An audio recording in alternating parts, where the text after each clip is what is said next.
ইন্নামা ওয়ালিয়াকুমুল্লাহ, নিশ্চয়ই তোমাদের বন্ধু, ভালোবাসার মানুষ, তাদের চেরি আর নাসি, তাদের সাথে দেখা সাক্ষাৎ হোক আর নাই হোক,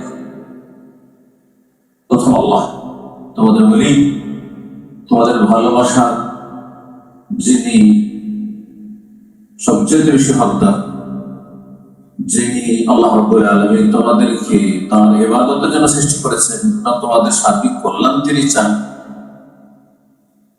যিনি সবকিছুর মালিক, তোমাদের সবকিছু দিয়েছেন তোমাদের, সুতরাং ইবাদত বন্দেগী তার, যিনি দিয়েছেন তার ইবাদত। তিনি তোমাদের ওলি, পৃষ্ঠপোষক, অভিভাবক। আল্লাহ রাব্বুল আলামিনের জন্য আল-ওয়ালা, পূর্ণওয়ালা ভালোবাসা, ওয়া রাসূলুহু, তারপরে তার রাসূল সাল্লাল্লাহু আলাইহি সাল্লামের সাথে ভালোবাসা, ওয়াল্লাযীনা আমানু, এবং যারা মুমিন মুসলিম ঈমানদার তাদের সাথে ভালোবাসা। কোন মুমিন মুসলিম? যারা শুধু মুসলিম নয়, আল্লাযীনা ইউকিমুনাস সালাহ, যারা সালাত পাঁচ ওয়াক্ত কায়েম করে তাদের ঈমান ইসলামের পরিচয় দিয়ে থাকে, প্রমাণ পেশ করে থাকে। ইউতুনা যাকাত, যাকাত দিয়ে মুসলিম সমাজের আর্থিক সমস্যার সমাধান করে থাকে, যা আল্লাহ ফরজ করেছেন। এবং আল্লাহর আদেশ নিষেধের সামনে তারা বিনয়ী ঝুঁকে যায়। আল্লাহ রাব্বুল আলামিন এই সম্পর্কে কথা বলেছেন। এই সম্পর্ক আমাদের যেন আল্লাহর জান্নাত পর্যন্ত কায়েম রাখেন, বহাল রাখেন, এবং আমাদের এই সম্পর্ক অটুট রাখার তৌফিক দান করেন। এই সম্পর্কে রয়েছে ইখলাস, আল্লাহ সন্তুষ্টি, এ দুনিয়ার কোনো স্বার্থ থাকবে না। এবং এই সম্পর্ক যত বেশি মজবুত হবে, তত বেশি একসাথে মিলেমিশে আল্লাহর দ্বীনের খেদমত করার জন্য সর্বাত্মক চেষ্টা করবেন, এবং নিজের জন্য সৌভাগ্য মনে করবেন যে যতটা বেশি আল্লাহর দ্বীনে নিজের অংশ রাখতে পেরেছে। আপনি সম্মানিত এর দ্বারা, আপনি লাভবান এর দ্বারা।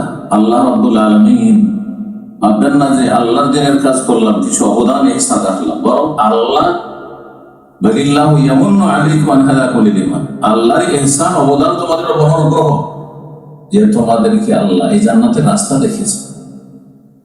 সুতরাং যে যত বেশি আল্লাহর দ্বীনের ক্ষেত্রে নিজের ভাগ রাখতে পারে, অংশ রাখতে পারে, সময় দিয়ে, শ্রম দিয়ে, অর্থ দিয়ে, পরামর্শ দিয়ে, যার যেমন ক্ষমতা আছে তার, সে তত বেশি সফল, তত বেশি সেই ব্যক্তির ধন্য।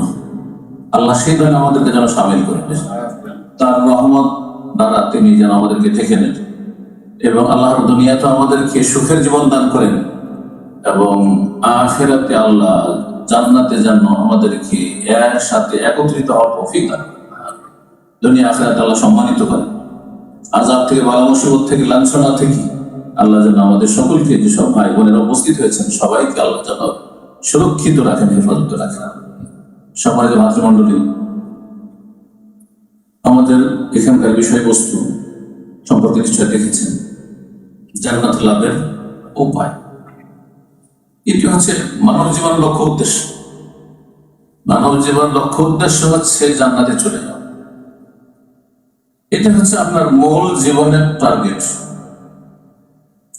এখানে যদি পৌঁছে যেতে পারেন, এই টার্গেটে থাকতে পারেন, আপনি অবিচল থাকতে পারেন, তো আপনি হচ্ছে আসল সফল, কামিয়াব। এটি আসল সফলতা। আর এর জন্যই আল্লাহর ইবাদত বন্দেগী, এর জন্যই আল্লাহ রাব্বুল নির্দেশ, ওয়া মা খালাকুল জিন্না ওয়াল ইনসা ইল্লা লিয়াবুদুন, এর জন্যই মানব জাতির সৃষ্টি। আমি তোমাদেরকে সৃষ্টি করেছি একমাত্র আমার ইবাদতের জন্য। তাওহীদ ভিত্তিক যদি সেই কাজটি হয় তাহলে ইবাদত, তাওহীদ ভিন্ন যদি ইবাদত হয় তার নাম শিরক। সুতরাং আল্লাহ একত্বের সাথে যা কিছু করবেন, ফরজ হোক, ওয়াজিব হোক, সুন্নাত হোক, মুস্তাহাব হোক, নফল হোক, হারাম নাজায়েজ থেকে বেঁচে থাকা হোক, কাবিরা থেকে বেঁচে থাকা হোক, অথবা সাগীরা অপছন্দনীয় কথা কাজ থেকে বেঁচে থাকা হোক, সব হবে আল্লাহর জন্য। এটা যদি এই পার্থিব জগতের দুনিয়াতে যতটা সময় আমাদেরকে আল্লাহ দিয়েছে, প্রত্যেকেই যদি এই বিষয়টিকে আমরা ঠিক রাখতে পারি। আল্লাহ আমাদেরকে কেন সৃষ্টি করেছেন? তার ইবাদতের জন্য, তার আদেশ নিষেধ পালনের জন্য। এটা যদি ঠিক রাখেন তো আপনার আমার গন্তব্য স্থান ইনশাআল্লাহ জান্নাত। আর জান্নাত হচ্ছে সবচেয়ে বড় সফলতা। যালিকাল ফাউজুল কাবীর ওয়া যালিকাল ফাউজুল আযীম। এটা যে মহা সাফল্য। দুনিয়ার সাফল্য কোনো সাফল্য না। দুনিয়া অনেক উপরে উঠে যাচ্ছে, আবার কিছু সময়ের মধ্যে তাদের নাম নিশানা পর্যন্ত থাকছে। কিন্তু আপনি সফল তখনই যখন জান্নাত হাসিল। জান্নাত লাভের উপায়, জান্নাত লাভের উপায় দুই রকমের রয়েছে। এক হচ্ছে আল্লাহ রাব্বুল আলামিন তার আদেশ নিষেধে কিছু কাজ আবশ্যক করেছেন, যেগুলিকে ফরাইজ বা ওয়াজিবাত বলা হয়। ফরজ ওয়াজিব কাজ করা ফরজ, আর না হইলে এটা বলা ফরজ। লা ইলাহা ইল্লাল্লাহ মুহাম্মাদুর কালিমাত তাইয়্যিবা শাহাদাত দেওয়া, মুখে উচ্চারণ করা ফরজ না, এটা বলা ফরজ। 5 ওয়াক্ত সালাত কায়েম করা আমলে ফরজ। যাকাত আদায় করা ফরজ। যে ফরজ ওয়াজিবগুলি রয়েছে মুসলিম জীবনে সেগুলি বাস্তবায়ন করা। আর যেসব কথা কাজ থেকে বেঁচে থাকা আল্লাহ আবশ্যক করেছেন, বাঁচতেই হবে, অর্থাৎ নিরাপদ আল্লাহর সন্তুষ্টির কথা কাজ, সেগুলো থেকে বেঁচে থাকা ফরজ। আর ফরজ ওয়াজিব আদায় করা, হারাম নাজায়েজ থেকে বেঁচে থাকা, এটা একটা স্তর। আরেকটি স্তর হচ্ছে সুন্নাত মুস্তাহাব কাজ বেশি বেশি করা, আর অপছন্দনীয় মাকরুহাত কথা কাজ থেকে বেঁচে থাকা, যেগুলোতে কাবিরা গুনাহ হয়ে যায়। কিন্তু সেগুলো থেকে বেঁচে থাকা হচ্ছে আপনার ঈমানের পূর্ণতা। জান্নাতে উচ্চ স্থান হাসিলের আপনার মাধ্যম। আর যে সব সুন্নাত নফল কাজ সেগুলো ছেড়ে দিলে বড় কাবিরা গুনাহ হয়ে যায় না। কিন্তু ফরজের পরে অতিরিক্ত সুন্নাত মুস্তাহাব নওয়াফিল এগুলি যত বেশি করবেন তত বেশি জান্নাতে সম্মানিত হবে। জান্নাত লাভের উপায় ফরজ ওয়াজিব আদায় করা, হারাম নাজায়েজ থেকে বেঁচে থাকা, যেটা আবশ্যক ফরজ। যেমন ফরজ আদায় করা ফরজ, তেমন হারাম নাজায়েজ থেকে বেঁচে থাকা ফরজ। সুন্নাত মুস্তাহাব করা যেমন ভালো, তেমনি অপছন্দনীয় কথা কাজ থেকে বেঁচে থাকা। এটা মোটা কথা মনে রাখতে হবে যে জান্নাতে যাওয়ার উপায় হচ্ছে সাধারণভাবে এতে সবকিছু মোটামুটি চলে আসবে। এই জন্য অনেক সাহাবায়ে কেরামগণ নতুন ইসলাম গ্রহণ করেছেন। রাসূলুল্লাহ সাল্লাল্লাহু আলাইহি ওয়াসাল্লামের কাছে এসে বলছেন কয়েকটি ইবাদত বন্দেগীর কথা যেগুলি ফরজ। যেই পয়েন্টগুলি বলছেন তার মধ্যে কোনো সুন্নাত মুস্তাহাবের কথা নেই। ইয়া রাসূলুল্লাহ, যদি আমি এই কাজটি করি, এই 5 ওয়াক্ত সালাত পড়ি আর যাকাত দিই, আর যদি আমি আহলালতুল হালাল ওয়া হারামতুল হারামা, হারামকে হারাম মনে করি, হালালকে হালাল মনে করি, আদখুলুল জান্নাহ, জান্নাতে যেতে পারবো? না, জান্নাতে যেতে পারবো। শুধু এতটুকুতে তো জান্নাত যাওয়া যায় না, কিন্তু উদ্দেশ্য হচ্ছে যে ফরজ গুলোকে ঠিকভাবে আদায় করলেন। উদাহরণস্বরূপ কিছু ফরজ উল্লেখ করা হয়। আর ইসলামে অনেক কথা কাজকে হালাল করা হয়েছে, হালালকে আপনি হারাম মনে করবেন। যেটা জায়েজ বৈধ সেটাকে অবৈধ জায়েজ মনে করবেন না আপনি। আর যেটা হারাম সেটাকে আপনি কখনো হালাল অবৈধ মনে করবেন না। মহৎ হারাম কেউ বলে দেন না, কি বললো হারাম, বা বিচার হারাম, কি বললো হারাম। যদি সম্মতি থাকে, স্বাভাবিকা থাকে, তাহলে জান্নাত যেতে পারবেন না। তাহলে হারামকে হারাম জানতে হবে, আগে জানতে হবে, মানতে হবে, জেনে নিয়ে মানতে হবে, স্বীকার করতে হবে। এই জন্য আকীদার উলামায়ে কেরামগণ বলেছেন, কেউ যদি কোনো কাবিরা গুনাহ না মনে করে, না এটা গুনাহ নাই, এটা না জায়েজ নাই, এটা করা জায়েজ। হারামকে যদি হালাল মনে করে, ইনকানা মুস্তাহিল্লান, হালাল যদি মনে করে, তাহলে সে চিরস্থায়ী জানবে। যেমন খুনের আয়াত দিয়ে উদাহরণ দিন। রব্বুল আলামিন ইরশাদ করেছেন, ওয়া ইয়াকতুল মুমিনা মুতাআম্মিদান ফাজাযাউহু জাহান্নাম। কেউ যদি কোনো মুমিন মুসলিমকে ইচ্ছাকৃতভাবে, জানছে আমার সামনে একজন মানুষ, এবং তার রক্ত হচ্ছে সুরক্ষিত, তার জীবন হচ্ছে সুরক্ষিত। ইচ্ছা করে এমন অস্ত্র দিয়ে আঘাত করলো যাতে সাধারণত মানুষ মারা যায়, ইচ্ছাকৃত সে জাহান্নাম। কয়েকটি শাস্তির কথা আল্লাহ বলছে, তার শাস্তি হচ্ছে জাহান্নাম। আল্লাহ খালিদান ফিহা, চিরকাল থাকবে জাহান্নাম। চিরকাল থাকবে না দীর্ঘকাল থাকবে? যদি আমাদের জিজ্ঞাসা করা হয় একজন খুনি, সে কি কাফের, নাস্তিক বা মুশরিকের মতো বহুত্ববাদীর মতো চিরস্থায়ী জাহান্নামে? হ্যাঁ, দুটো অবস্থা রয়েছে। যদি সেই খুন করা কাজকে সে বৈধ মনে করে কিন্তু নিজের রাগ সামলাতে পারেনি, হয়তো নিজের কুপ্রবৃত্তির অনুসরণে এই সীমা লঙ্ঘন করেছে, খুন করেছে, কিন্তু সে অপরাধকে অপরাধ মনে করছে, তাহলে সে দীর্ঘস্থায়ী হবে, বহুকাল হাজার হাজার বছর জাহান্নামে থাকবে, কিন্তু চিরস্থায়ী নয়। কারণ সে হারামকে খুন করাকে হারাম মনে করতো, অপরাধ করেছে, অপরাধকে মেনে নিচ্ছে সে। কিন্তু কেউ যদি মনে করে যে বেটা তো খুন করা যায়, কিচ্ছু হবে না, আমি জায়েজ মনে করি।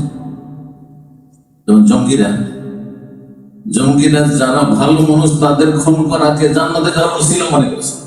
তারপরে নেই, উদাহরণ দিয়ে বললাম, কেউ হয়তো আবেগে করছে, আর কেউ ভ্রান্ত ধর্মে বিশ্বাসী হয়ে, খারেজিদের জঙ্গিদের ধর্মে বিশ্বাসী হয়ে বিভ্রান্ত হয়ে মুসলিম সমাজের সবচেয়ে ভালো মানুষদেরকে টার্গেট বানাচ্ছে, শুধু খারাপদেরকে নয়, বাকিদেরকে নয়।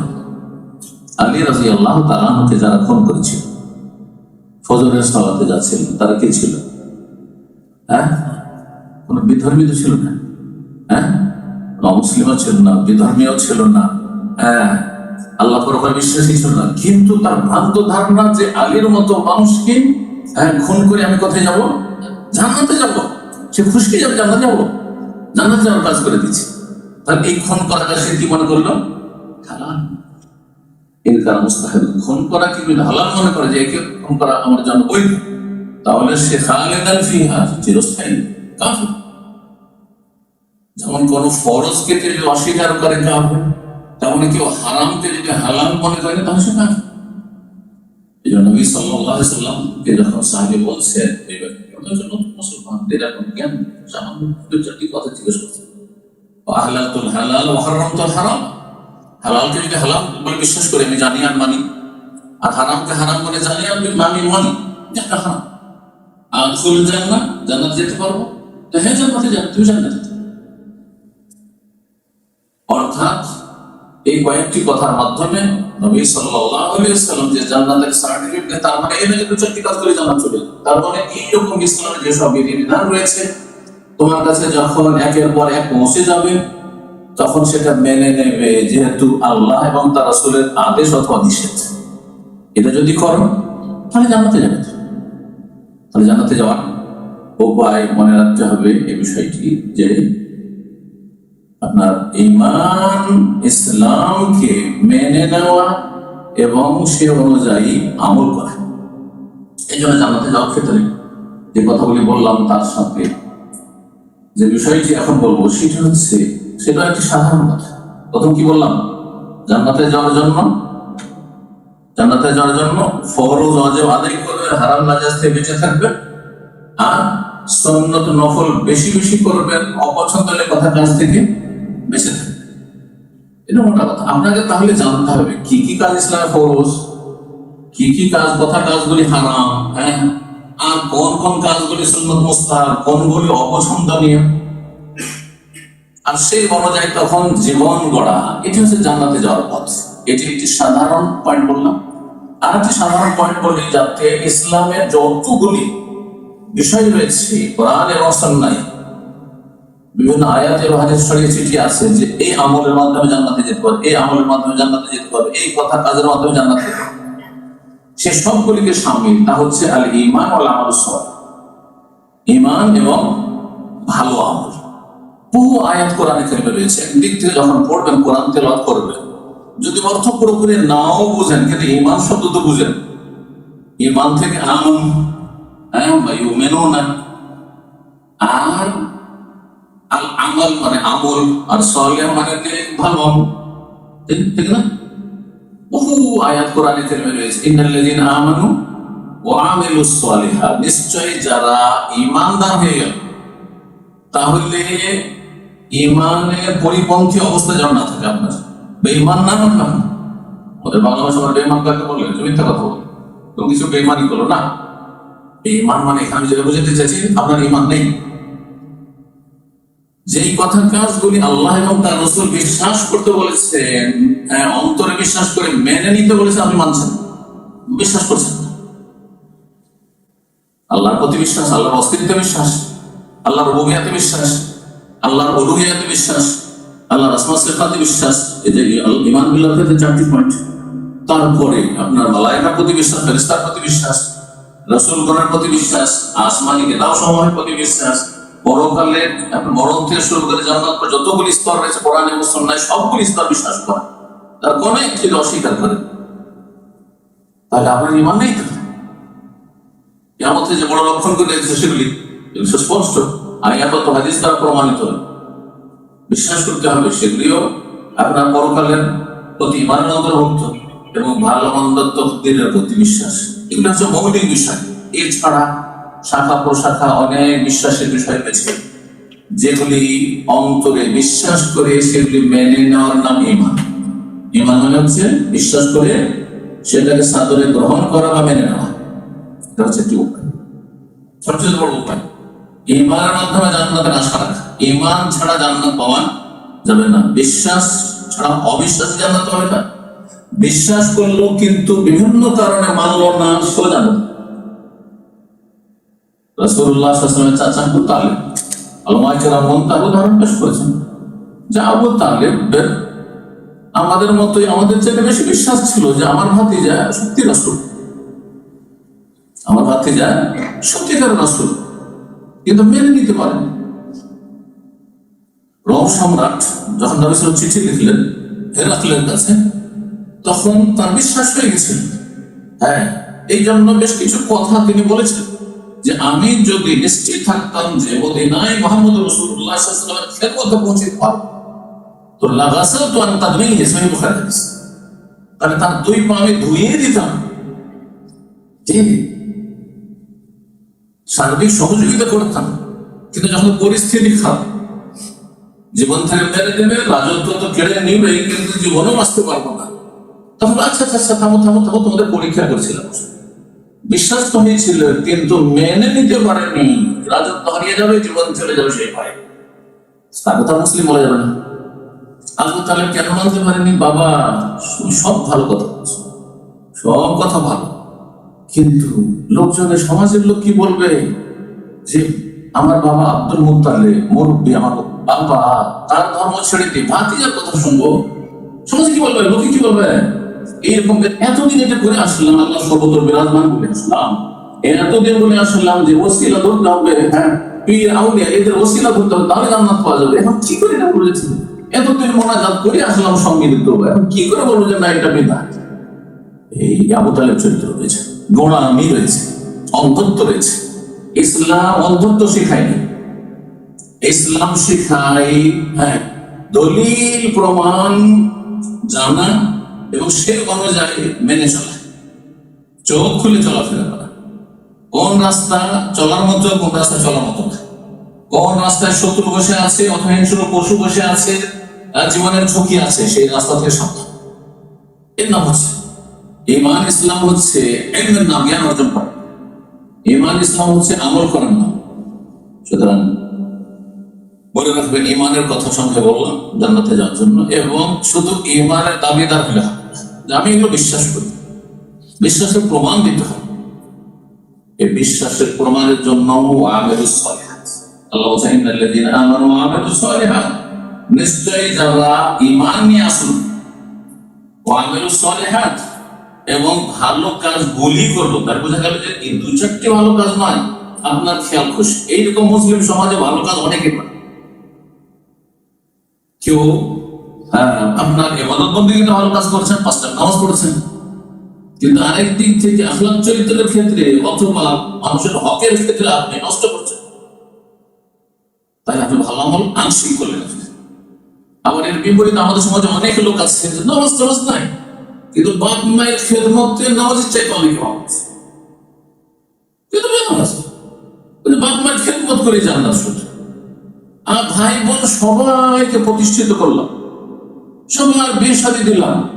আমি একা এসেছিলাম ইউকেতে, তার সবকে একে একে নিয়ে আসলাম, প্রতিষ্ঠিত করলাম। জান্নাত?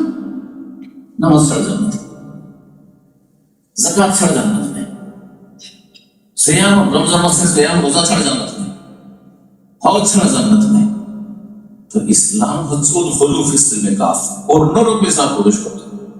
আকীদার ক্ষেত্রে মুমিন মুসলিম হইতে হবে, ইবাদত বন্দেগীর ক্ষেত্রে মুমিন মুসলিম হইতে হবে, আখলাক মুআমালাত লেনদেন সবকিছুতেই মুমিন মুসলিম হইতে হবে। অন্য ভাষায় বলতে গেলে আল্লাহর হক যথাযথ আদায় করতে হবে, এবং মানুষ যে কোনো স্তরের লোক প্রত্যেক আমাদের হক রয়েছে। আল্লাহর বান্দাদের আমাদের হক অধিকার রয়েছে। অমুসলিম প্রতিবেশী থাকলেও তার একটা অধিকার রয়েছে, তাকে কষ্ট দেব না, তার সাথে সদাচরণ করব, তার যতটা পার উপকার করব, খোঁজ খবর নেব। নবী সাল্লাল্লাহু আলাইহি ওয়াসাল্লাম ইহুদির সন্তানের খবর নিয়েছেন, অসুস্থ হয়েছে, আর তাতে সে প্রভাবিত হয়ে সেই ছেলে ইসলাম গ্রহণ করছে। তখন মা বাবা নরম হয়ে গেছে, ছেলে তো মারাই যাচ্ছে, আর আমার স্বজাতি ইহুদিরাও কেউ খোঁজ খবর আমার ছেলের নিতে আসলো না, আমার পরিবারের নিতে আসলো না। কিন্তু নবী মুহাম্মদ যার এত শত্রুতা করি, সে আমার ছেলের খবর নিতে এসেছেন, তিনি খবর নিতে এসেছেন। আদি আবুল কাসেম সাল্লাল্লাহু আলাইহি ওয়াসাল্লাম, আরে আবুল কাসেম মুহাম্মদ সাল্লাল্লাহু আলাইহি ওয়াসাল্লাম কথা বাবা শোনে না, আর তুমি কলমা পড়ে না, দিলে চিন্তা দিয়ে চিন্তা করতে হবে। তাহলে অন্য ভাষায় জন্য বললাম যে জান্নাতে যাওয়ার পথ বা নেক আমল হচ্ছে আল্লাহর হক ঠিকভাবে আদায় করা, আর আল্লাহর বান্দা আল্লাহর সৃষ্টির হক ঠিকভাবে আদায় করা, মাখলুকাতের হক ঠিকভাবে আদায় করা। কিন্তু সবাই একই স্তরে নয়, বাপ মায়ের মতো ভাই বোন নয়, আর ভাই বোনের মতো চাচারা নয়, আর চাচাদের মতো চাচাতো ভাইয়েরা নয়, ইত্যাদি। মামা আর খালাদের মতো আর কেউ চাইতে যারা দূরে আছে তারা নয়। হ্যাঁ, এইভাবে এইভাবে যার যেমন হক রয়েছে সে সম্পর্কে জানতে হবে, আদায় করতে। এর নাম হচ্ছে নেক আমল, ভালো কাজ, জান্নাতে যাও। রব্বুল আলামিন সূরাতুল কাহফের আয়াত নম্বর 107 এ ইরশাদ করেছেন, ইন্নাল্লাযীনা আমানু ওয়া আমিলুস সালিহাত, নিশ্চয় যারা ঈমানদার হয়ে গেল এবং ভালো কাজগুলি করলো। মনে রাখবেন কিন্তু ভালো কাজ আল্লাহর হক ঠিকভাবে আদায় করা, মানুষের হক ঠিকভাবে আদায় করা, সৃষ্টির হক ঠিকভাবে আদায় করা। আপনার বাড়িতে যদি কুকুরও থাকে আর সেই কুকুর রাখার বৈধতা থাকে, এটা মনে রাখতে হবে। আপনি সবাই কুকুর রাখা, আপনি রাখা শুরু করলেন, কোন কুকুর রাখা যায়, কোনখানে জায়েজ আর কোনখানে না যায়, আপনার নাকি মাইনাস হয়ে যেতে হবে, আপনাকে জানতে হবে। আপনার বাড়িতে বিড়াল রাখছেন আপনি, আর এইদিকে ঘর বন্ধ করে বিড়ালটাকে বন্ধ করে চলে গেলেন আপনি সফরে, ওমরায় গেলেন, হজে গেলেন, বিড়াল করে পড়ে আছে, তাহলে শুধু মানুষের হক নয়, প্রাণীর পশু প্রাণীরও হক রয়েছে, এগুলো জানতে হবে। এগুলো নেক আমল, এগুলোর ক্ষেত্রে কোন আগে আছে জানতে হবে, যার কারণ দিতে পারে। যেমন হাদিসে রয়েছে, যারা ভালো কাজগুলি করবে কানাতুল লাহুম জান্নাতুল ফিরদাউস, তাদের জন্য জান্নাতুল ফিরদাউস, প্যারাডাইস, সর্বোচ্চ জান্নাত, সবচেয়ে উচ্চ মানের জান্নাত, জান্নাতুল ফিরদাউস তাদের জন্য মেহমান নওয়াজির ব্যবস্থা, তাদের জন্য আতিথ্যের ব্যবস্থা রব্বুল আলামিন করবেন। মেহমান হবেন আল্লাহ, আল্লাহর মেহমান হবে জান্নাতে। ক্ষতিগ্রস্ত হওয়ার ক্ষেত্রে, ক্ষতিগ্রস্ত কে যে জান্নাতে যেতে পারে? দুনিয়ায় অনেক কিছুই করেছে, বরং দুনিয়ার কোনো অভাব ছিল না, কোনো ঘাটতি কমতি ছিল না, কিন্তু জান্নাতে যেতে পারলেন না। ইন্নাল ইনসানা লাফি খুসর, এইরকম মানুষ সবগুলি হচ্ছে লস, ক্ষতিগ্রস্ততা, লস আর লস। ইল্লাল্লাযীনা আমানু, ঈমানদার, ওয়া আমিলুস সালিহাত, নিজের ভালো আমল করলেন, ভালো লোকদের সংখ্যা বাড়াবার চেষ্টা। কথা গতকালকে আলোচনায় বলছিলাম যে প্রতিকূল পরিবেশে, খারাপ পরিবেশে যেখানে থাকছেন, যেখানে পাপের ছড়াছড়ি বেশি আর নেকির রাস্তা খুব কঠিন বা সংকুচিত, সেখানে একান্তই যদি থাকতে হয় তো আপনার মতো ভালো মানুষদের সংখ্যা বাড়াবার চেষ্টা করেন দাওয়াত আল্লাহর মাধ্যমে। আপনি দিশেহারা মানুষ যারা আল্লাহ রাস্তা চেনেন, আল্লাহর দিনকে জানেন না, আল্লাহ সম্পর্কে, আল্লাহর দিন সম্পর্কে, আল্লাহ সম্পর্কে বিরূপ ধারণা, তাদের ভুল ধারণা রয়েছে, তাদের সংশয় নিরসন করেন, তাদের ভুল ধারণা দূর করেন, তাদের ইসলাম, স্বচ্ছ ইসলাম তাদের সামনে ভালো করে তুলে ধরেন। এর মাধ্যমে ভালো মানুষদের সংখ্যা বাড়ান। আর এই পথে অবিচল থাকতে হবে, যার জন্য সবরের প্রয়োজন। সমাজ মাধ্যমে জান্নাতে যাওয়ার কারণ বলছিলাম, বলা যেতে পারে যে আমি যে ভাষা দিয়ে বললাম তো এটি 2 নম্বর বা 3 নম্বর কারণ হতে পারে। ঈমান আমল সালেহ নেক আমলের মধ্যে সমস্ত আমলগুলি চলে আসে। আবার যদি চিন্তা বলি আপনাদের, যেমন ফরজ ওয়াজিব আদায় করা, সুন্নাত নফল আদায়, হারাম নাজায়েজ থেকে বেঁচে থাকা, অপছন্দনীয় কথা কাজ থেকে বেঁচে থাকা, তেমনি ঈমান এবং নেক আমলের মধ্যে সমস্ত জান্নাতে যাওয়ার যেগুলি ভালো আমল রয়েছে সবগুলি চলে আসে, সেটা ফরজ হোক অথবা সুন্নাত মুস্তাহাব নফল কাজ। কিন্তু মুসলিম জীবনে সবচেয়ে বড় ফরজ কাজ, সবচেয়ে গুরুত্বপূর্ণ কাজ হচ্ছে আল্লাহর তাওহীদ প্রতিষ্ঠা। তাওহীদ ইল্লা লিয়াবুদুন মানে লিওয়াহিদুন, তাওহীদ ভিত্তিক ইবাদত করা। সূরাতুল ফাতিহাতে বারবার করে রবের সামনে অঙ্গীকার করেছেন প্রতি রাকাতে, ইয়াকা না'বুদু ওয়া ইয়াকা নাস্তাঈন, হে আল্লাহ একমাত্র তোমার ইবাদত করি, না বদকা মানে আপনার ইবাদত করি, আর ইয়াকা না'বুদু শুধু আপনারই ইবাদত করি, আর কারণ ওয়ালা না'বুদু গায়রাক। এই অঙ্গীকার শুধু মৌখিক না, অন্তর থেকে, কথায় কাজে সার্বিক জীবনে একমাত্র আল্লাহর ইবাদত, সামান্য ইবাদত, সব সারা জীবন সব আল্লাহর জন্য করছে। কিন্তু কখনো শয়তান, মানুষ শয়তান অথবা জিন শয়তান বিভ্রান্ত করলো যে আল্লাহর ওলি আউলিয়াদের কাছে কিন্তু আপনাকে এত ভালো মুসিবত, কেন যেই দেখেন নাকি অনেক লাভ হয় শুনেছি, অনেক লাভ হয় শুনেছি। এক লোক সহি আকীদার সমাজের লোক ছিল, কিন্তু যাই দিন সম্পর্কে জ্ঞান ছিল, যথেষ্ট পয়সার মালিক, পয়সার অভাব ছিল, ব্যবসা বাণিজ্যের অভাব ছিল। তার আত্মীয়তা হইল এক মাজার পন্থী, ফ্যামিলির সাথে, পরিবারের সাথে। তারপরে তাকে এই মানুষরূপী শয়তানে তাকে কি করলো, কুমন্ত্রণা দিল, যেমন জিন শয়তানে কুমন্ত্রণা দেয় মানুষ। এক শ্রেণী আছে তারাও মিনাল জিন্নাতি ওয়ান নাস বলেছে, যেমন জিন কুমন্ত্রণা ওয়াসওয়াসা দেয়, মানুষ একদম ওয়াসওয়াসা দেয়। মিনাল জিন্নাতি ওয়ান নাস সূরা নাস বললো যে আপনার বিভিন্ন বালা মুসিবত আসছে, এক কাজ করেন, আজমির শরীফে যান, এটা চাদর চড়ে চলে আসে। চলে গেল চাদর চড়ে, কথা শুনে বিয়ের সাথে চলে গেল, বিয়ে বেরোলো, বিয়ে আর এ হচ্ছে আহলে হাদিস, জাহেল আহলে হাদিস, স্পষ্ট হচ্ছে। কিন্তু আহলে হাদিস কি তাও জানেন না, জন্মসূত্র সে আহলে হাদিস ঘরে জন্মেছে, কিন্তু এত পয়সার মালিক যে আল্লাহর দিন সম্পর্কে জানার কোনো ফুরসত পাই, চলে গেল মাজার একটা চাদর চড়িয়ে চলে আসলো, বিয়ে বেরোলো, এটা চলে আসলো, এটা চড়িয়ে চলে আসলো। সত্য কথা বলছি, জি এটা বিরাট মাদ্রাসা, যে পয়সা আছে আমাদের দেশে, যার যত পয়সা সে তত বড় বেশি পদ পায়, ধর্মীয় পদ পায়, মসজিদের মুতাওয়াল্লি, বেনামাজি, বেদি, শিরকি, আকীদার গোমরা, কিন্তু পয়সা আছে, ক্ষমতা আছে। যাই হোক, চাদর চড়িয়ে আসার পর আল্লাহ পরীক্ষায় ফেলে দিন, আল্লাহ এটা পরে নুয়াল্লিহি মা তাওয়াল্লা, আল্লাহ যেদিকে যাবে ওইদিকে পাঠিয়ে দিন। আল্লাহর কি শাস্তি হচ্ছে যে আপনি যদি মসজিদ মুখী না হন, আপনি যদি ওই আপনার কোন আস্তানামুখী হন, আপনি নাস্তিকদের অনুসারী হয়ে যান, আপনি যদি ওর পাপমুখী হয়ে যান, আল্লাহ বলছেন নুয়াল্লিহি মা তাওয়াল্লা, যেদিকে যাবে ওইদিকে ঘুরিয়ে দেবো, ওইদিকেই ঠেলে দেবো। আল্লাহ বলছেন নুসলিহা জাহান্নাম, তারপর জাহান্নামে ঢুকিয়ে দিতে হবে।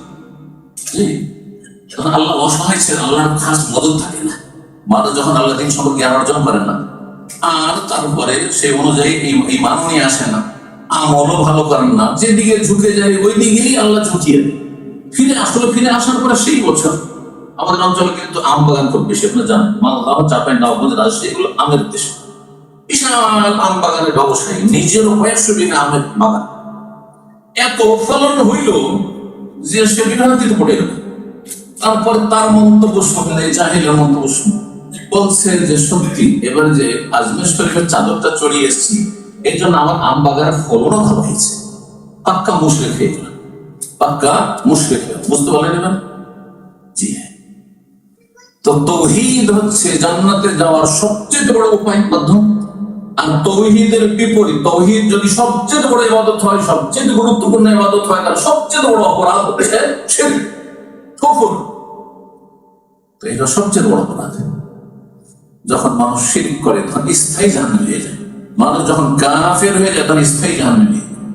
আর মানুষ যদি তাওহীদবাদী হয় আর আমলে ত্রুটিও থাকে, বিলম্ব হয়েও জান্নাতে যাবে। অর্থাৎ শিরক যদি না থাকে আর মেলা পাপ আছে, হারাম খেয়েছেন, হারাম ব্যবসা করেছেন, হারাম জায়গায় চাকরি করেছেন, আর রুজি রোজগারে হারামের সংমিশ্রণ আছে, কিন্তু শিরক করেন, কুফরি করেন, 5 ওয়াক্ত সালাতের হেফাজত, বেনামাজি হননি আপনি, আধা নামাজ ঠিক রেখেছেন। কারণ নামাজ হচ্ছে তাওহীদের ওই প্রকাশ প্রমাণ যে আপনার তাওহীদ ঠিক আছে, এই জন্য 5 বার এসে আল্লাহর সামনে টাইমে হাজির হচ্ছে না। এটা যদি ঠিক থাকে তো বিলম্বে হইলেও, লেটে হইলেও, হাজার হাজার বছর পরে হইলেও জান্নাতে যাবে। কারণ জান্নাতের রাস্তা ঠিক আছে, তাওহীদ হচ্ছে জান্নাতের রাস্তা, সুন্নাহ হচ্ছে জান্নাতের রাস্তা। আর শিরক বিদআত এর সাথে যতই বেশি আমল করেন না কেন, যতই বেশি আমল করেন না কেন, রাস্তায় আলাদা। শিরকের রাস্তা কোথায় নিয়ে যাবে? জাহান্নামে নিয়ে যাবে। বিদআতের রাস্তা কোথায় নিয়ে যাবে? জাহান্নামে নিয়ে যাবে। আপনি তো জান্নাতের রাস্তায় হারিয়ে দিচ্ছেন। এর হাতে যাবেন লন্ডন, আর লন্ডনের রাস্তা না ধরে নিয়েছেন ও বিপরীত রাস্তা ধরে নিয়েছেন। ম্যানচেস্টার রাস্তা ধরেছেন, স্কটল্যান্ড রাস্তা, যেটা আমি বুঝছি উল্টো দিকে না। তারপর বলছেন যাচ্ছেন কোথায়, কেউ জিজ্ঞাসা করছে আপনাকে কোথায় যাচ্ছে, বলছেন লন্ডনের কাছে। কখনো যেতে পারবেন না, যত যাবেন তত দূরে যাবেন, তত দূরে। ঠিক ওই রকমই যারা শিরকের পথের পথিক হয়ে, বেদাতের পথের পথিক হয়ে 5 ওয়াক্ত নামাজে শত শত রাকাত নামাজ পড়ে। জানেন যে আমাদের বেদাতি সমাজে এশার নামাজ বাড়িতে পড়ে 17 রাকাত পড়ে। আল্লাহ 4 ফরজ করেছেন, 2 সুন্নাতে রাখতে পারে, আর সর্বনিম্ন 1 বেতন যথেষ্ট। তার 7-এর জায়গায় কত পড়ে? 17। আর যদি একটু ভালো করেন তো নয়, কিন্তু তারা 17 পড়ে। 17 পড়েছে আর শিরকে পড়েছে। আমলে তো আমাদের চাইলে 10 রাকাত বেশি পড়ে। আমি 7 পড়লাম, সে 17 পড়ে, অনেক বেশি আমল করেছে। করেছে না?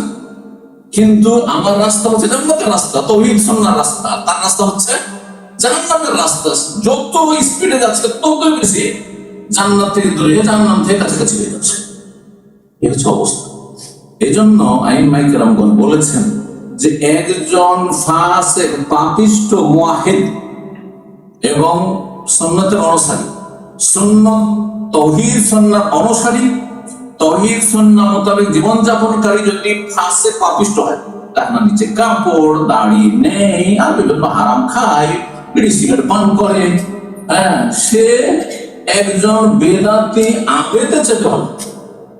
বেদাতি আমল, এই বেদাতি আমল করে বেদাতি আবেদ কোথায় যাচ্ছে? জাহান্নাম থেকে কাছাকাছি হয়ে যাচ্ছে, জান্নাত থেকে দূরে হয়ে যাচ্ছে।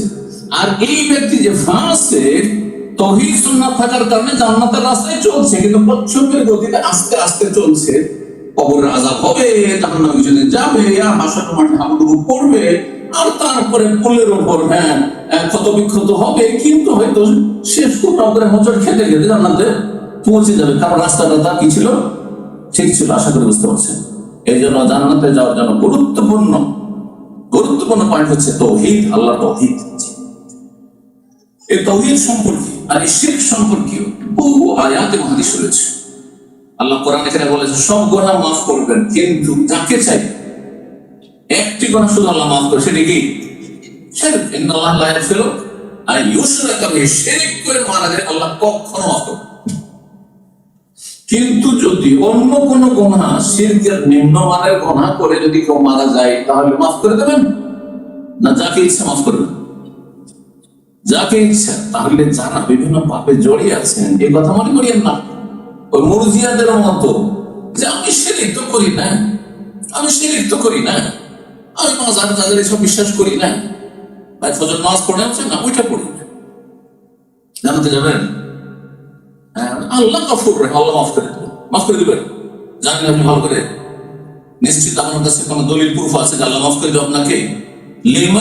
যাকে চাইবেন আপনার সম্পর্কে আল্লাহ চেয়েছেন, এটা কি আপনার নলেজ জানা আছে? এই তথ্য হতে পারে আল্লাহ আপনার সম্পর্কে চাননি, আল্লাহ আপনাকে আযাব দেবেন।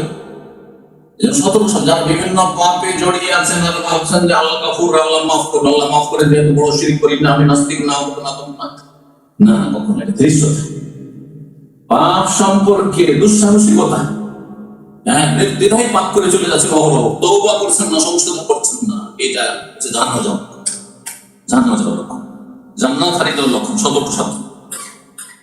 তাওহীদ এই মর্মে বুখারী মুসলিমের হাদিস, ইদবান বিন মালিক রাদিয়াল্লাহু তাআলা আনহু বর্ণনাকারী, তিনি বলেন ফাইনাল্লাহ হারামা আলা নবী সাল্লাল্লাহু আলাইহি ওয়াসাল্লাম, ফাইনাল্লাহ হারামা আলা নার, আল্লাহ জাহান্নামের উপর এমন মানুষকে হারাম করেছেন, জাহান্নাম জ্বালাতে পারবে না, জাহান্নামে যাবে না সেই ব্যক্তি কে মান ক্বালা লা ইলাহা ইল্লাল্লাহ, যেই ব্যক্তি লা ইলাহা ইল্লাল্লাহ বলেছে মুখে মন্ত্রের মতো। নবী সাল্লাল্লাহু শর্ত লাগিয়েছে, ইয়াবতাগি বিযালিকা ওয়াজহাল্লাহ, এই লা ইলাহা ইল্লাল্লাহ বলেছে আল্লাহকে সন্তুষ্ট করতে চেয়েছে,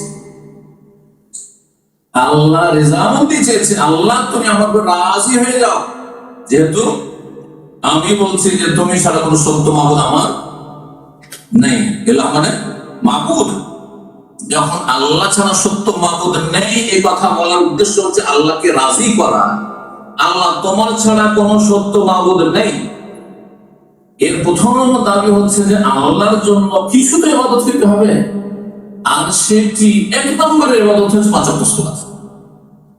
এই জন্য যারা বলছেন যে আমরা শিরক করি না, নামাজ পড়েন না, নামাজটা পড়ি না, জাহান্নাম যারা পাবেন না। কারণ সর্বনিম্ন ইবাদত, প্রথম যে ইবাদত আপনার লা ইলাহা ইল্লাল্লাহ দাবি মুসলিম জীবনে, সেটা হচ্ছে সালাত। আমাদের একটি বিষয় চিন্তা করতে বলছি, বিচার দিবসে যখন ইয়াউমুল কিয়ামা হাসর মাঠে হাজির হবে, তখন দুই ভাগে বিভক্ত করা হয় মানব জাতিকে, মুসলিম ও কাফের। মুসলিম না হয় কাফের। আচ্ছা, কাফের ফালা নুকিমু লাহু ইয়াউমাল কিয়ামাতি ওয়াজনা, আল্লাহ বলছে এদের জন্য নেকি গুনাহ মাপের দাঁড়িয়ে পাল্লাই কায়েম করব, এদের মাপার কোনো প্রয়োজন নেই। এর নেকি মেপে ভাবেটা কি? কারণ এর তো লা ইলাহা ইল্লাল্লাহ নেই, তাওহীদ নেই, ঈমান ইসলাম কিচ্ছু নেই, বিনা হিসাবে জান্নাত। কাফের চলে গেল বিনা হিসাবে জান্নাত। মাশাআল্লাহ, মুসলিম, মুসলিমদের প্রথম হিসাব কিসের হবে? রোজা, হজ করেছেন কিনা, হ্যাঁ, পয়সা ছিল, উমরা করেছেন কিনা, জানতেন খুব ঘন ঘন উমরা যাচ্ছে, এটা জিজ্ঞাসা হবে। হ্যাঁ, আগে জাকাতের হিসাব হবে। হ্যাঁ, তুমি তো বিদেশে ছিল, অনেক পয়সা ইনকাম করেছো, বাপ মার খোঁজ খবর নিয়েছো, এটার আগে হিসাব হবে। হিসাব হবে খরচগুলো, কিন্তু আগে বাপ মাকে দেখেছো কি দেখো, এটার হিসাব হবে। ভাই বোনকে দিয়েছো না, কারণ এগুলোর হিসাব হবে আগে। হিসাব হবে যদি খরচ থাকে আপনার উপর, কিন্তু পরে হবে। কিন্তু এক নম্বরে বলা হয় প্রথম হিসাব কিসের হবে? ইন্না আউওয়ালা মা ইউহাসাবু বিহিল আবদু ইয়াউমাল কিয়ামাতি সালাতুহু, সর্বপ্রথম যে হিসাব হবে বান্দার, মানে মুসলিম যে নিজেকে বলবে যে আল্লাহ আমি তো মুসলিম, প্রমাণিত মুসলিম, আমি মুসলিম সমাজের লোক ছিলাম, আমার মুসলিম ছিলাম না, তাহলে তোমার প্রথম হিসাব হবে কিসের? সালাত সম্পর্কে। ফাইন সালাত, যদি সালাতের অবস্থা ঠিকঠাক হয়, নামাজের অবস্থা ভালো, 5-14 সালাতের হিসাব দিতে পারে, 5-14 সালাত সাবালক হওয়ার পরে মিস পাই। আর যদি কিছু, অধিকাংশ মানুষদের মিস হয়েছে, কেউ 25 বছরের বয়সে সালাত শুরু করেছে, 30 বছর শুরু করে 40 বছর শুরু করেছে, চিন্তা করবেন না, যেটা অতীতটা হয়ে গেছে সেটার জন্য ঘাটতি পূরণের ব্যবস্থা রয়েছে। নবী করিম সাল্লাল্লাহু আলাইহি ওয়াসাল্লামের হাদিসে কি বলা হয়েছে? আল্লাহ যখন সালাতের হিসাব নেবেন, আর সালাতের কমতি হয়ে গেছে, সালাত ফরজ হয়েছিল 14-15 বছর বয়স থেকে একজন ছেলে মানুষের, সাবালক হয়েছে সেই সময়, কিন্তু সালাত ফরজে 2-10 বছর 20 বছর পরে শুরু করেছে, অনেক ফরজ নামাজ ছুটে আছে, কিন্তু ঘাটতি পূরণ করা হবে। অনজুরু লিআবদি হাল মিন তাতাউ, এই বান্দার একটু দেখো তো আমলনামায় ফেরেশতারা এর কোন সুন্নাত নফল আছে কিনা, প্রতিদিনে 10-12 রাকাত সুন্নাত আদায় পড়েছে কিনা, তাহাজ্জুদ পড়েছে কিনা দেখো, তার তাহাজ্জুদের নেকি আছে কিনা, সালাতুদ দুহা, ইশরা এইগুলো আছে কিনা, এমনি নওয়াফিল আছে কি, নফল ইবাদত প্রতি আছে কিনা তা দেখো। এইরকমই যাকাতের ক্ষেত্রে কমতি হয়েছে, দেখো তো বেশি দান সাদকা আছে কিনা, এর নফল দান সাদকা। রোজা, ফরজ রোজার ক্ষেত্রে কমতি হয়েছে, অনেক বছর রোজা রাখেননি রমজান মাসের, দেখো তো এর নফল কিছু রোজা, আশুরা আছে কিনা, আরাফা রোজা আছে কিনা, মাসে 3 দিন রোজা আছে কিনা, ইত্যাদি ইত্যাদি সব আছে কিনা, এগুলো দিয়ে কমপ্লিট করা। আশা করি বুঝতে পেরেছি। কিন্তু প্রথম হিসাব কিসের হবে? মুসলিম আপনি, আমি মুসলিম, হিসাব হবে সালাত। সালাত যদি আপনি হিসাব দিয়ে দিতে পারেন, তাহলে বাকি ইবাদত বন্দেগীর হিসাবগুলি বা আমলগুলির হিসাব সহজ হয়ে যাবে। ফাকাদ আফলাহা ওয়া নাজাহা, তাহলে সেই ব্যক্তি সফল হয়ে গেল, কামিয়াব হয়ে গেল, তাহলে জান্নাতি হয়ে যেতে পারল। তাহলে বোঝা গেল যে তাওহীদের বহিঃপ্রকাশ 5 ওয়াক্ত সালাত জান্নাতে যাওয়ার জন্য, সালাত ছাড়া জান্নাতে যাওয়া যাবে না। এই জন্য জাহান্নামীদের সম্পর্কে রব্বুল সূরাতুল মুদাসসিরে বলেছেন যে জাহান্নামে যাওয়ার মূল কারণই হচ্ছে মুসলিমদের, কাফেরদের তো কুফরি, মুশরিকদের মুশরিক হওয়া, শিরক হচ্ছে জাহান্নামে যাওয়ার কারণ। এই সাই জাতি মুসলিমরা জাহান্নামে যাবে অথচ মুসলিম ছিল, কেন? মা সালাকাকুম ফি সাকার, কেন জাহান্নামে? অথচ তোমরা তো মুসলিম ছিলে। কালু, তখন এই সব বেনামাজি মুসলিম গুলো, আধা নামাজি মুসলিম গুলো, 4 ওয়াক্ত 3 ওয়াক্ত খেয়াল বসে নামাজ, যেসব নামাজ পড়েছে, তারা কি বলবে? লাম নাকুম মিনাল মুসাল্লিন, আমরা মুসল্লি ছিলাম। তো খুব সহজ ভাষায় বাংলাতে আমরা মুসল্লি বলি। লাম নাকুম মিনাল মুসাল্লিন, আমরা ছিলাম না মুসল্লি, নামাজ পড়িনি ঠিক করে, সেই জন্য জাহান্নামে এসেছি। সুতরাং জাহান্নাম থেকে বাঁচতে হবে, আর জাহান্নাম থেকে বাঁচলে জান্নাত। ফামান যুহজিহা আনিন নার ওয়া উদখিলাল জান্নাহ, জাহান্নাম থেকে যদি রক্ষা পেয়ে যান তাহলে নিশ্চিত ফাকাদ ফাজ, তাহলে সফল, তাহলে সাকসেস। লাম নাকুম মিনাল মুসাল্লিন, প্রথম উত্তর হবে মুসলিম, জাহান্নামীদের, মুসলিম সমাজের যারা জাহান্নামী, যে আমরা নামাজি ছিলাম না, এই উত্তর হবে না। মহিলাদের যে আমি পর্দা করতাম না, সেটাও জাহান্নামে যাওয়ার কারণ, যদি বেহায়া বাবুর এক রকম চলাফেরা করে। কিন্তু 1 নম্বর উত্তর হবে যে আমি বেনামাজি ছিলাম। ওয়ালাম নাকুম নুত'ইমুল মিসকিন, 2 নম্বর উত্তর হবে যে আমি যাকাত দিতাম না, মিসকিনকে খাওয়াইতাম না, মানে যাকাত দিতাম না, কেউ তামাশার সময় কাটাতাম, দুনিয়াকে প্রাধান্য দিতাম। এই জন্য তাওহীদের বিষয়টি অত্যন্ত গুরুত্বপূর্ণ জান্নাতে যাওয়া।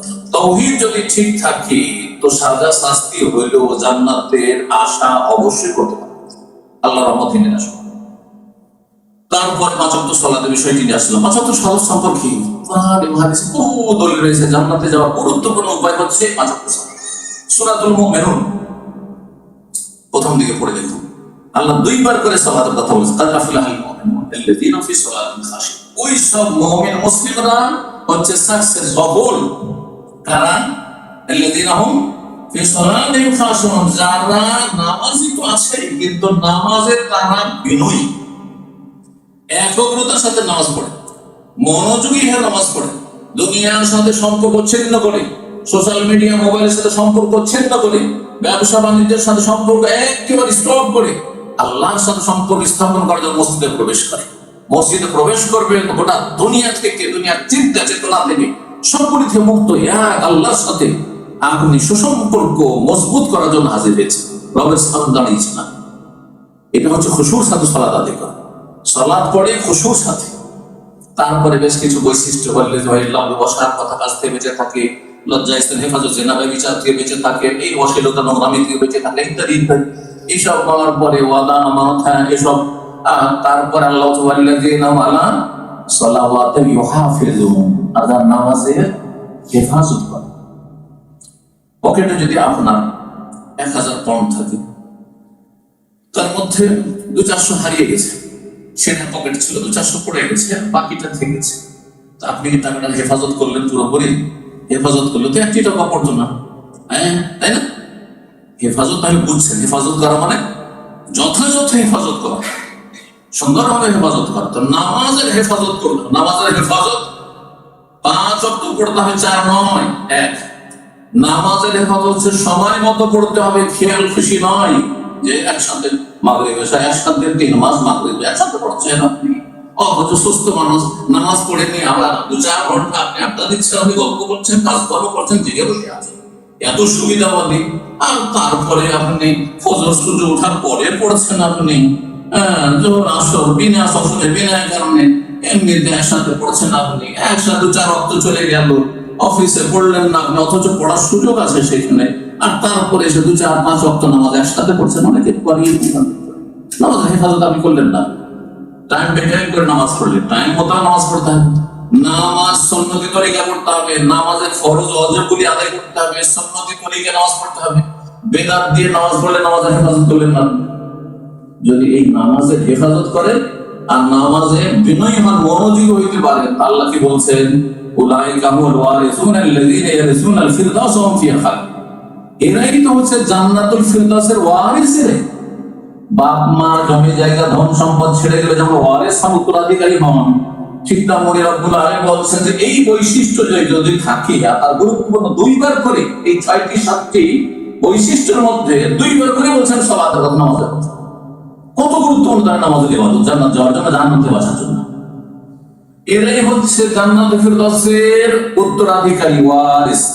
আল্লাযীনা হুম ফিহা খালিদুন, তারা হুম ফিহা খালিদুন, সেখানে তারা চিরস্থায়ী হবে, জান্নাতে সুখের জীবন কাটবে, খুলুদুল ফালাহ, চিরকাল সেখানে থাকবে, কোনো মরণ আসবে না। তো এই বিষয়টি মনে রাখবেন যে বেনামাজি হবেন না, আধার নামাজি হবেন না, নামাজকে নষ্ট করবেন না, নাহলে জাহান্নামে যেতে হবে, জান্নাতে বঞ্চিত হয়ে যাবে। জান্নাতে যাওয়ার উপায় বলা, জান্নাত লাভের উপায় হচ্ছে সুন্নতের ইত্তেবা করা, বিদআত থেকে বেঁচে থাকা। সুতরাং প্রতিটি ইবাদত বন্দেগী সুন্নাহ মোতাবেক করবে, সুন্নতের খেলাফ করবে। মসজিদে আসছেন, এসে বিনা তাহিয়াতুল মসজিদে বসবেন না। তাহিয়াতুল মসজিদ পড়লেন না, মসজিদ সালামে নামাজ পড়লেন, যেটাকে দুখুলুল মসজিদ, সেই মানুষ আমাদের বাংলা ভাষায় কি বলে? দুখুলুল মসজিদ। কিন্তু পরিভাষাটি ভুল, এই কারণটি হচ্ছে উল্টা কারণ। আর সুন্নতের কথা হচ্ছে তাহিয়াতুল মসজিদ, মানে মসজিদ সালাম। আমার সাথে আপনার সাথে মুসলিমের দেখা হইলে সালাম দোয়া। আর মসজিদে যদি আপনি আসেন, তাহলে মসজিদের সম্মান হচ্ছে, সালামি হচ্ছে কি 2 রাকাত সালাত আদায় করে বসা। তার জমার দিন আসছেন, এমনি সময় অনেক আজকাল জেনে নিয়েছেন আলহামদুলিল্লাহ। যারা জানেন না, অনেকে আগে বসবে তারপরে নামাজ পড়বে, সুন্নতের আগে মসজিদে এসে বসবে, সুন্নতের খেলাফ, তারপরে নামাজ পড়বে। এগুলো দেখতাম একসময়। আলহামদুলিল্লাহ এখন জ্ঞান চর্চা হচ্ছে, অনেকেই জানছেন। কিন্তু একটি বিষয় কি সংশয় থেকে যাচ্ছে, কারণ আপনার মাযহাবে ভুল শিক্ষা দিয়েছে যে খুতবা শুরু হয়ে গেলে, খুতবা শোনা ওয়াজিব হয়ে গেছে, সেজন্য চুপচাপ বসে থাকে। অথচ আপনার মাযহাব আগে না নবীর সুন্নাত আগে? মাযহাবটি নবীর সুন্নতের আলোকে হবে না সুন্নাত বহির্ভূত হবে? নবীর তরিকা ছাড়া তো মাযহাব হয় না। মাযহাব যদি ইসলামের মাযহাব হয়, তাহলে কোরআন সুন্নাহ ভিত্তিক মাযহাব হবে। কথাটা ভালো করে মনে রাখেন। আমি মাযহাবের সবগুলি উড়িয়ে দিচ্ছি না, কিন্তু ভুলগুলিকে অবশ্যই উড়িয়ে দিতে হবে, ভুলকে ভুল বলতে হবে। কারণ মাযহাব আল্লাহর নাযিল করা বিধান নয়, কিন্তু নবী সাল্লাল্লাহু আলাইহি ওয়াসাল্লামের কথা কাজ আমলগুলি হচ্ছে আল্লাহর নাযিল বিধান। আসলে বুঝতে পারছি, মাযহাবকে যাচাই বাছাই করতে হবে, মাযহাবের ফতোয়াকে কোরআন ও হাদিসের আলোকে, নবীর কথার আলোকে। এই নয় যে নবীর কথা মানার জন্য মাযহাবকে দিয়ে চেক করতে হবে যে মাযহাবে আছে কিনা, তাহলে মানবো, নাহলে মানবো। এর কিন্তু গোমরাহি লুকিয়ে আছে। তাহলে আপনি বেদাতি তরিকার মানুষ, আপনি সুন্নতি তরিকার মানুষ, জান্নাতে যেতে বাধাপ্রাপ্ত হয়ে যাবেন। কুল্লু বিদআতিন দালালাহ, বেদাত করলে রাস্তা হারিয়ে ফেলবেন। কিন্তু দালালাহ মানে রাস্তা হারিয়ে ফেলা। আর আজকালও বলে, কোথাও আপনি যাচ্ছেন, গাড়িতে যাচ্ছেন আর রাস্তা হারিয়ে গেছে, আপনার টার্গেট আজকাল তো হারিয়ে ম্যাপ হয়ে গেছে, দেখছেন। কিন্তু ওটাও অনেক সময় ভুল আপনাকে ইয়ে করে, তখন কোথা থেকে কোথায় চলে যাচ্ছে, এর মানে হচ্ছে দল্লাহ। রাস্তা হারিয়ে ফেললেন, কিসের রাস্তা হারিয়ে ফেললেন? আপনি বেদাত করলেন, তো জান্নাতের রাস্তা হারিয়ে ফেললেন। জান্নাতের রাস্তা হারিয়ে ফেললে যেতে হবে কোথায়? জাহান্নামে যেতে হবে, অস্থায়ী অথবা স্থায়ী। যদি এত বড় কুফরির বেদাত করে, শিরকের বেদাত করে, বড় মাজার পূজার বেদাত, কবর সিজদা করার বেদাত, কবর পাকা করে গোস কুতুবা দিতে পারে, এরকম শিরকি কুফরি আকীদার বেদাত, তাহলে স্থায়ী জাহান্নামে যাবে। আর যদি মনে করেন যে সাধারণ মানুষ চাইতে একটু কবরটা পাকা রাখে, কিন্তু এদের কাছে চাওয়া শিরক, তাহলে এই বেদাতও জাহান্নামে নিয়ে যাবে। যদি স্থায়ী নাই হোক, কিন্তু জাহান্নামে নিয়ে যাবে। বড় শিরকের কাছাকাছি পৌঁছে দিচ্ছে, কিন্তু বড় শিরক কুফরি না করলেও আপনাকে জাহান্নামে যাওয়ার শাস্তি রয়েছে। অকুল্লু দালালাতিন, রাস্তা হারিয়ে ফেললে পরিণাম হচ্ছে জাহান্নাম। যে কথা বলছিলাম, সুন্নতের অনুসারী হন, তাহলে জান্নাত পাবেন। আর বেদাত মোতাবেক যদি বেদাতে আমল করেন, তাহলে জাহান্নামে যেতে হবে। যদি আমাদের ভাইরা অধিকাংশ আলহামদুলিল্লাহ মাসলাগুলি জানছেন, এক সময় জানতেন না। আমাদের দেশে প্রচলিত নামাজ শুরু হইতো, নিয়ত পড়তে হবে, এখানে নয়, এখানে নিয়ত পড়তে হবে, যায় নামাজের দোয়া পড়তে হবে। মুক্তাদি হইলে ইত্যাদি তো বেহাজার ইমাম পড়তে হবে। ইমাম হলে আমার আনা ইমাম হলে মান হাজার আমাল্লামি হাজার পড়তে হবে। বাঙালি হলে আরবিতে পড়তে হবে। আর যদি পাকিস্তানি উর্দু ভাষী হয়, তো উর্দুতে চলে। জানেন না? জানেন না? বাঙালির কিন্তু এই ক্ষেত্রে অ্যাডভান্স। বাঙালি কোনোদিন বাংলা ভাষায় নিয়ত পড়ে না। বাঙালি বেদাতি আরবি ভাষায় 6 বছর নিয়ত মুখস্থ করেছে, কিন্তু উর্দু ভাষীরা চালাক আমাদের চাইতে। ওরা এত কষ্ট করেনি। ওদের দেখতাম নিয়ত পড়া, দেখতাম যারা নিয়ত করতাম ওয়াস্তে আল্লাহকে, জোহর কি 4 রাকাত ফরজ নামাজ, কিবলা রুখু কর আল্লাহ। কথা বুঝতে পারছেন? তখন একজন আলে হাদিস ছিল, উনি বলছেন কিবলা রুখু কর, তো সর के ऊपर क्या है? মাথার উপরে কি আছে? দাঁড়াই কোন है? বাঁই কোন? ওই বললা है। ওটা বলতে হবে, মাথার উপর আসমান আছে বা ছাদ আছে, আর পায়ের তলে জমিন আছে, পেছনে মুখ মুসল্লি আছেন। কথা বুঝতে পারছেন? ডানে মুখ মুসল্লি, বামে মুখ মুসল্লি, যে বলতে হবে বেদাত। ওইটা যদি বেদাত হয়, তো তোমাকে কিবলা মুখী হয়ে বলছি, আমি নিয়ত পড়ছি, এটা কোথায় আছে? আমার যদি ডানে বামে বলা বেদাত হয়ে যায়, আর মাথার উপর ছাদ আছে, পায়ের তলায় জমিন আছে বা কার্পেট আছে, বলা বেদাত হয়, তাহলে আপনার আমি কিবলামুখী হয়ে নামাজ শুরু করছি, নাওয়াইতু আন উসাল্লি লিল্লাহি তাআলা আরবা সালাওয়াতিন আপনার সালাতুল যুহরি ফরিদাতান লিল্লাহি মুতাওয়াজ্জিহান ইলা কাবাতি শরীফাতে, কোথায় আছে বলুন তো দেখি? একটি হাদিস নিয়ে আসেন কিয়ামত পর্যন্ত। তার বোঝা গেল এইরকম যদি বেদাত সালাম ফেরার পরে অনেক ভাইদেরকে দেখা যায়। এই 2-1 দিন আগে কোন একটা প্রোগ্রামে ছিলাম, পাশে এক লোক নামাজ পড়েছে, নামাজটা পড়ার পরে দেখছি ও বেদাতি সমাজের লোক, নামাজের তরিকাতে বুঝলো সুন্নাত আর ফলো করে না। তারপরে সে খেয়াল করেছেন কোন সময় দেখেছেন না কেন মাথায় হাত? আমরা তো মাথায় হাত কখন দিই? হ্যাঁ, যে সর্বনাশ হয়ে গেল, আক্ষেপ হলে, দুঃখ কষ্ট হলে যে হাই সব গেল। আমাদের ইসলামিক সেন্টারে একজন মুসলিম ইসলাম গ্রহণ করেছে আজকের থেকে 25-26 বছর আগে, প্রথম থেকে যখন আসি প্রথম ইসলাম গ্রহণ করছে, আর তারপরে সে ইসলাম সম্পর্কে লেখাপড়া করে কিছু বক্তব্য করছে। তো তার কাছ থেকে জানা ওর এটা পয়েন্ট, কিন্তু উর্দুভাষী যেহেতু ছিল, তো যার ফলে ও তখন উর্দুভাষীদেরকে বলতো যে আপনারা যে মাথা ধরে বসে যাচ্ছে, এর মানেটা কি? নামাজটা শেষ করলে তো আল্লাহ শুকরিয়া দেন, খুশি হওয়ার কথা, সেখানে মাথা ধরে বসে গেলে না, ব্যাপারটা কি? তো ব্যাপারটা আসলে কি জানেন? ওদেরকে বলছে জানেন যে আসলে আপনাদের নামাজ হয়নি, নামাজটা বেদাতি নামাজ পড়লেন আপনি। তো যখন বেদাতি নামাজ পড়লেন আপনি, শুরু খানো বেদাত, শেষ খানো বেদাত, সালাম ফিরলেন তারপরও বেদাত, মোনাজাতের বেদাত, মাথা ধর মাথায় হাত দেওয়ার বেদাত, তার আক্ষেপ করছেন যে হায় আল্লাহ কি করলাম, নামাজটাই কবুল হলো। বুঝতে পারলেন? এই বেদাত কেন করবেন আপনি? এইরকম কাজগুলি অজ্ঞতা বশত অথবা গোড়ামি বশত, কিছু লোক অজ্ঞ আছেন, জানছেন না, জানতে হবে, জানা করো। আর কিছু লোক জানার পরে মনে করছে ওরাই ভুল, আমার ঠিক। বুঝতে পারছেন না? দুটোই কত গোমরাহি, এগুলো গোমরাহি না, জাহান্নামে যাওয়ার রাস্তা। সতর্ক সাবধান। সুন্নতের অনুসারী যদি হন তো জান্নাত যাওয়া সহজ, আর বিদআত মোতাবেক অনেক বেশি আমল করলে জাহান্নামে যেতে হবে, অস্থায়ী হোক অথবা স্থায়ী হোক। আর আল্লাহ যদি মাফ করেন, যে আপনি হয়তো বড় বিদআত করেননি, আল্লাহ গফুর রহিম, যেমন বিভিন্ন গুণ আল্লাহ মাফ করতে পারে, বিদআত আল্লাহ মাফ করতে পারে। এই কথাটা এই জন্য বলছি যে আমাদের অনেক ভাই আলোচনা করতে গিয়ে বেদাতি গিয়ে একবারে একই ক্যাটাগরি জাহান্নামে বানিয়ে দেয়, এটা বাড়াবাড়ি করবে। শিরক কুফরের বেদাত যদি হয় তাহলে স্থায়ী জাহান্নাম, আর যদি কাবিরা গুনার বেদাত বা এরকম বেদাত কিন্তু সেগুলো শিরক কুফরি পদ পৌঁছে, তাহলে সেটি হচ্ছে ফাসিকি কাজ, বেদাত মুফাসসিক। যেমন টাকার নিচে কাপড় দিলে গুনাহগার, দাঁড়িয়ে না থাকলে গুনাহগার। এইরকমই কেউ যদি ধূমপান করে গুনাহগার, হ্যাঁ, মদ খায় গুনাহগার। কিন্তু মদ খায় সেই ব্যক্তি আপনার যখন মাতাল ছিল ঠিক আছে, নামাজ জায়েজ নাই, কিন্তু তারপরে সে মাঝে মাঝে মদ খায়, আর তারপরে যখন স্বাভাবিক অবস্থায় আছে নামাজ পড়তে এসছে, তার সেই ব্যক্তি ফাসিক, পাপিষ্ঠ, সে ফাসিক। ফাসিককে আল্লাহ জাহান্নামে দেবেন না, হয় আল্লাহ যদি চান তো মাফ করবেন। ঠিক তেমনই যারা বিদআত করেছে আর তাদের শাস্তি হচ্ছে, পানিশমেন্ট হচ্ছে জাহান্নাম, কিন্তু আল্লাহ ইচ্ছা করলে জাহান্নাম থেকে তাদেরকে ক্ষমা করতে পারেন। এই জন্য কুল্লু দালালাতিন ফিন্নার, মানে এই নয় যে বড় শিরকারীও জাহান্নামী, হ্যাঁ বেদাতি, আর ছোট বেদাতিও একবারে জাহান্নামী, স্থায়ী জাহান্নামী বা নিশ্চিত জাহান্নাম। যেমন জাহান্নামের নিচে কাপড় গেলে জাহান্নাম, আচ্ছা না হয়েছে, কিন্তু আল্লাহ মাফ করতে পারেন না। বাধা দেওয়া কি আছে রক্ষে? হ্যাঁ, ক্ষমার জন্য বিভিন্ন ওসিলা রয়েছে, মাধ্যম রয়েছে। অনেক নেকি যখন থাকে তখন ইন্নাল হাসানাতি ইউযহিবুন সাইয়্যাত, 10টি উপায় রয়েছে। আমরা কি আলোচনা করেছি ইবনে তাইমিয়া রাহিমাহুল্লাহ তার কিতাব থেকে, যে 10টি উপায়ের মাধ্যমে গুনাহগার ও গুনাহ নিয়ে আল্লাহর সামনে হাজির হইলেও মাফ পেয়ে, তওবা করলে তো মাফ হতে পারে, কিন্তু গুনাহ নিয়ে হাজির হইলেও মাফ হতে পারে। কথা লম্বা হয়ে যাচ্ছে আর সময় আমার প্রায় শেষ হয়ে চলে এসেছে। আমি 2-4টি কথা শুধু আর সংক্ষেপে বলি। সেটি হচ্ছে যে দিনের জ্ঞান অর্জন করে এটি জান্নাত যাওয়ার পথ। মান সালাকা তারিকান ইয়ালতামিসু ফীহি ইলমান সাহারাল্লাহু লাহু তারিকান ইলাল জান্নাহ। এই যে দিন শিখার জন্য এখানে এসেছেন, কাছে থেকে আসেন দূরে থেকে এসেছেন, এটি জান্নাতে যাব বলে। আপনার আমলনামাতে এইটাই হয়তো জান্নাতে নিয়ে যাবে তাকে, কিন্তু তার সাথে যা শিখছেন সে অনুযায়ী আপনাকে আমল করতে হবে। দিনের জ্ঞান অর্জন করা হচ্ছে জান্নাতের রাস্তা।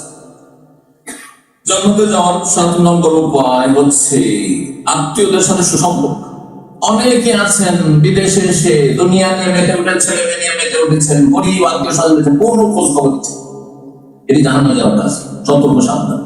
আল্লাহ আপনাকে ভাগ্যবান করেছেন, সুখী করেছেন। যারা আপনার ডানে বামে অভাবী রয়েছে, আত্মীয় স্বজন রয়েছে, অভাবী না হইলে মাঝে মাঝে তাদের খোঁজ খবর, হ্যাঁ, তাদের কিছু প্রলোভন দেওয়া, দেশে দিলে দেখা সাক্ষাৎ করা তাদের বাড়িতে গিয়ে, যাতে করে আপনাকে না মনে করে অহংকারী হয়ে যেতে। এগুলো হচ্ছে সিলাতুর রাহিম, এটা হচ্ছে জান্নাতে যাওয়া। কারণ নবী কারীম সাল্লাল্লাহু আলাইহি ওয়াসাল্লাম হাদিসে রয়েছে, সময় সর্বোচ্চ দলিল বলছি, মা বোনদের ক্ষেত্রে বলছি, স্বামীর কথা মোতাবেক চলা, যদি বৈধ কথা বলে, স্বামীর আনুগত্য করা, যদি জায়েজ কথা বলে, এটি ফরজ কাজ স্ত্রীর জন্য, এটি জান্নাতে যাওয়া নয়।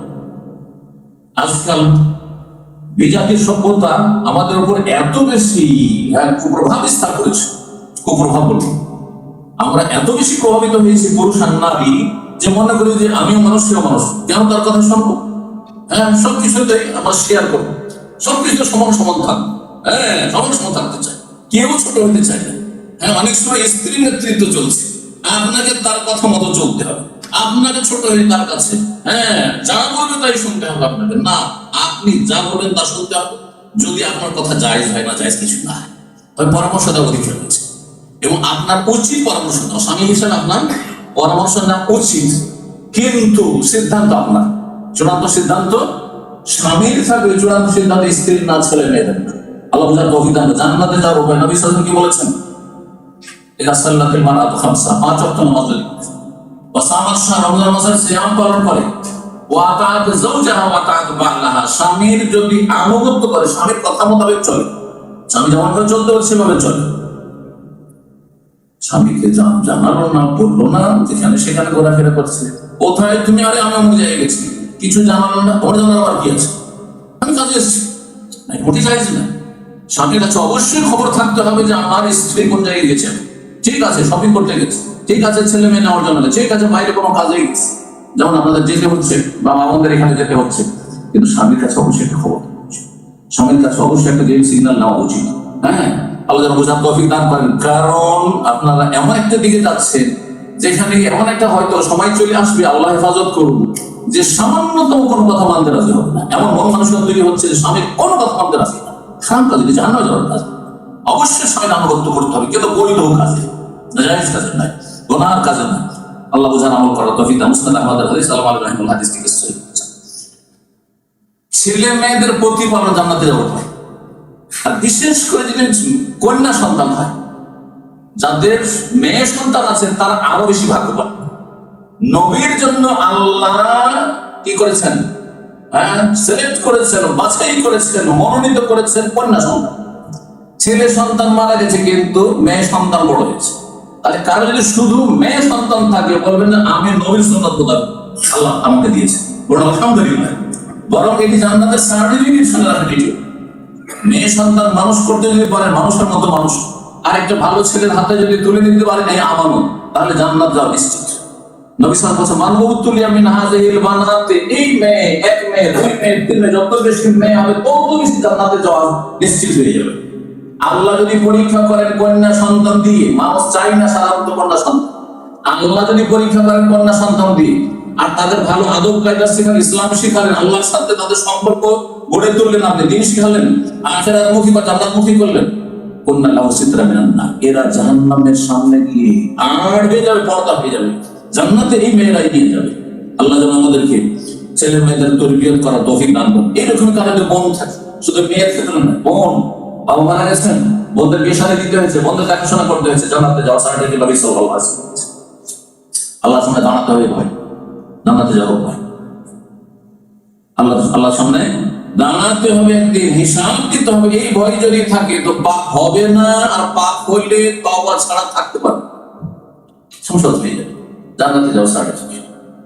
নবী সাল্লাল্লাহু আলাইহি ওয়াসাল্লামের আরেকটি কথা, সেটি হচ্ছে 5 ওয়াক্ত সালাত এবং ইসলামের যে সব রুকনগুলি রয়েছে, আরো যে রুকনগুলি রয়েছে, ইসলামের রুকন 5টি, এগুলো যদি হেফাজত করেন তাহলে জান্নাত পাবেন। নবী সাল্লাল্লাহু আলাইহি ওয়াসাল্লামকে একজন সাহাবী এসে জিজ্ঞেস করছে, দুল্লানি আলা আমালিন ইযা আমালতুহু ইউদখিলুনিল জান্নাহ ওয়া ইউবাইদুনি মিনান নার, আমাকে এমন কিছু আমল বাতলে দেন যেটা, যে আমলগুলি করলে আমি জান্নাতে যেতে পারবো, জাহান্নাম থেকে বাঁচতে পারবো।